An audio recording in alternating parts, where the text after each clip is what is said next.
बिस्मिल्लाहिर्रहमानिर्रहीम। मोहतरम सामीन व नाज़रीन, अस्सलामु अलैकुम वरहमतुल्लाहि वबरकातुहू। मैं मोहम्मद हारिस फ़ारूक़ी आपसे मुखातिब हूँ।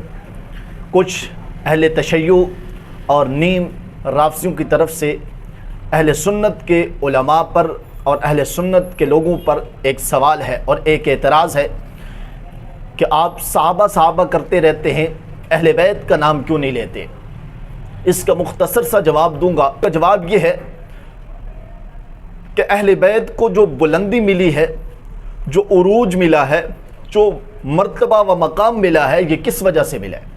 आज हम अहले बैत से मोहब्बत करते हैं, अहले बैत की मोहब्बत से निगाह से देखते हैं, अहले बैत की सीरत सूरत फ़ज़ाइल मनाक़िब बयान करते हैं, अहले बैत के जलसे जुलूसों के अंदर उन्वानात रख कर उलमा से बयान करवाते हैं और अहले बैत को अपने ईमान का हिस्सा समझते हैं।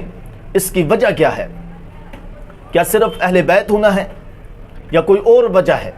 तो इसकी एक ही वजह है कि उन्होंने मकाम साबियत हासिल की है।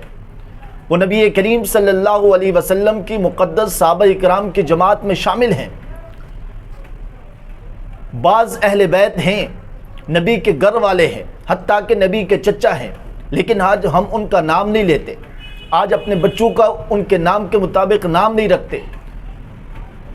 आप सुन्नियों के हज़ारों घरों के अंदर चले जाएं, अहले सुन्नत के, आपको अबू लहब के नाम का कोई बच्चा नहीं मिलेगा, लेकिन हसन नाम के बच्चे आपको सैकड़ों मिलेंगे, हुसैन नाम के बच्चे आपको सैकड़ों मिलेंगे।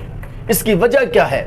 इसकी वजह एक ही है कि इन्होंने, अबू लहब ने, अबू तालिब ने और ये नबी के जो अहले बैत के चचा हैं, इन्होंने नबी करीम सल्लल्लाहु अलैहि वसल्लम के ऊपर ईमान नहीं लाया और मकाम साबियत हासिल नहीं की है।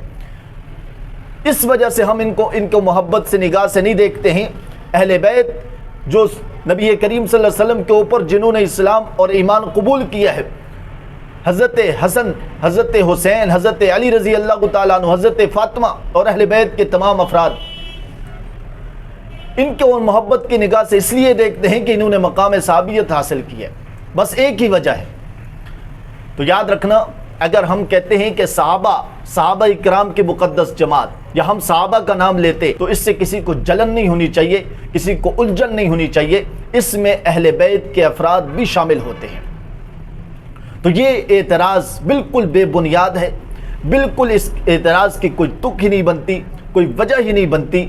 अगर कोई वजह बनती होती तो यकीनन दलाइल से जवाब दिया जाता, लेकिन इसका जवाब यही है कि अहले बैत का नाम अगर हम अहले बैत नहीं कहते, हत्ता कि हमारे अभी जो कॉन्फ्रेंसें हो रही हैं, अगर दिफाए सहाबा की कॉन्फ्रेंस हो रही है तो दिफाए अहले बैत भी लिखा होता है, ठीक है। लेकिन अगर हम सिर्फ दिफाए सहाबा कह दें तो इसमें अहले बैत शामिल हो जाते हैं। तो ये एतराज़ बिल्कुल बेबुनियाद है। जाहिल किस्म के लोग ये एतराज़ करते हैं और वो लोग ये एतराज़ करते हैं कि जो सहाबा इकराम के बुग़्ज़ में, इनाद में, हसद में डूबे होते हैं और मुस्तग़रक़ हो जाते हैं, ज़ुबान के ज़रिए सहाबा इकराम का बुग़्ज़ और इनाद और हसद ज़ाहिर करते हैं। ये इस किस्म के लोग ये एतराज़ करते हैं। अल्लाह ताला से दुआ है कि हमें सहाबा इकराम के मकाम व मर्तबे को समझने की तौफ़ीक़ अता फ़रमाए। वाखिर दावाना।